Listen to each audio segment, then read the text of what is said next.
नमस्कार, आप देख रहे हैं टीएनपी न्यूज और मैं हूं आपके साथ सृष्टि मैथानी। आइए एक नजर डालते हैं बुलेटिन पर। नए साल के अवसर पर मध्य प्रदेश में कांग्रेस पार्टी ने नया अभियान शुरू किया है।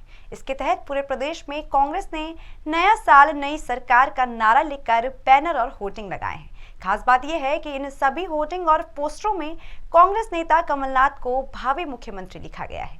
पोस्टर और होर्डिंग में कमलनाथ को भावी सीएम बताए जाने के साथ ही प्रदेश की जनता से वादे भी किए गए हैं। शहरों में जगह जगह लगे होर्डिंग्स में लिखा है, छटेगा अब अंधेरा, आ रही है कमलनाथ सरकार। तो किसी पे लिखा है, कल को दिने सुनहरा आकार, आ रही है कमलनाथ सरकार।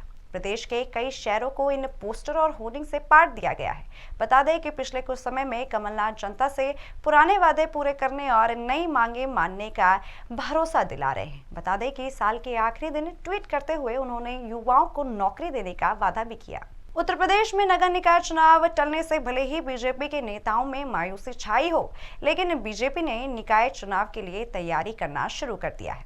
बीजेपी ने बरसों से पार्टी की सेवा कर रहे नेताओं और कार्यकर्ताओं की सूची तैयार कर ली है। इस कवायद के पहले चरण में करीब 40 नाम छांटकर केंद्रीय नेतृत्व को अंतिम मंजूरी के लिए भेज दिए गए। विधान परिषद की 6 मनोनीत सीटों के लिए 10 नाम पहले ही भेजे जा चुके हैं। ऐसा माना जा रहा है कि 10 साल से ज्यादा समय पार्टी के लिए काम करने वाले नेताओं को पार्टी में प्राथमिकता दी जाएगी। भारत में जहरीली शराब से हुई मौतों के मामले पर पुलिस लगातार कार्रवाई कर रही है। दिल्ली में गिरफ्तार जहरीली शराब कांड का आरोपी बिहार पुलिस के लिए केस की एक अहम कड़ी है, जिससे ये पता चलेगा कि होम्योपैथिक दवा से बनी शराब जहरीली कैसे हो गई।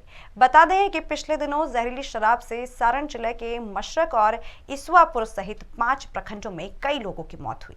मामले पर जानकारी देते हुए पुलिस अधिकारी ने बताया कि जहरीली शराब कांड के मुख्य निर्माता और आपूर्तिकर्ता के घर से ही होम्योपैथिक दवा की दर्जनों खाली और भरी हुई बोतलें बरामद हुई हैं और मामले पर एक कार्रवाई की जा रही है। तो ये रामबाबू महतो जो डोयला और इसवापुर का है, ये उस चीज को लेता था, उस केमिकल्स को और होम्योपैथी की दवा को, और अपने तरीके से उसको मिला करके अब स्वयं भी डिस्ट्रीब्यूट करता था और अपने नेटवर्क के अन्य लोगों के माध्यम से भी डिस्ट्रीब्यूट कराता था। तो इसी में कड़ी में हम लोगों को संजय महतो की गिरफ्तारी हुई थी, जो कि इसको डिस्ट्रीब्यूट भी किया था और स्वयं इसका सेवन भी किया था और बीमार था। उसकी गिरफ्तारी के पश्चात रामबाबू महतो के घर से और आसपास से जो है काफी बड़ी संख्या में हम लोगों को होम्योपैथिक दवा, खाली बोतल्स और भरे हुए बोतल्स भी मिले थे, जिसको भी हम लोगों ने जब्त किया था। इसकी गिरफ्तारी के लिए हम लोग लगातार प्रयत्नशील थे और इसी कड़ी में हम लोगों को इसके बारे में लगातार जो है तकनीकी अनुसंधान से भी सूचना प्राप्त हुई कि दिल्ली में छुपा हुआ है और विभिन्न जगहों पर ये अपना जगह भी चेंज कर रहा है। इसकी गिरफ्तारी के लिए सटीक इंफॉर्मेशन पर हम लोगों की टीम जो है रवाना कर दी गई थी 29 तारीख को ही, और हमारी टीम जो है दिल्ली पुलिस के साथ लगातार संपर्क में थी और दिल्ली पुलिस के साथ हम लोगों ने हर प्रकार के टेक्निकल जो हमारे पास जानकारी थी और उसके बारे में जो भी सत्यापन हुआ था वो सब हम लोग कर रहे थे। और दिल्ली पुलिस के सहयोग और बिहार पुलिस के लगातार इसमें दिए जा रहे इनपुट पर जो है इसको डिटेन कर लिया गया दिल्ली पुलिस के द्वारा। हमारी टीम भी वहां पहुंच गई और दोनों दिल्ली पुलिस और बिहार पुलिस के संयुक्त और हमारी सारण पुलिस की जो SIT की टीम थी, जिसमें हम लोगों ने इसको ओम प्रकाश चौहान जो कि SHO रिविलगंज है उसके नेतृत्व में इसको भेजा था। इसको गिरफ्तार कर लिया गया रामबाबू महतो को।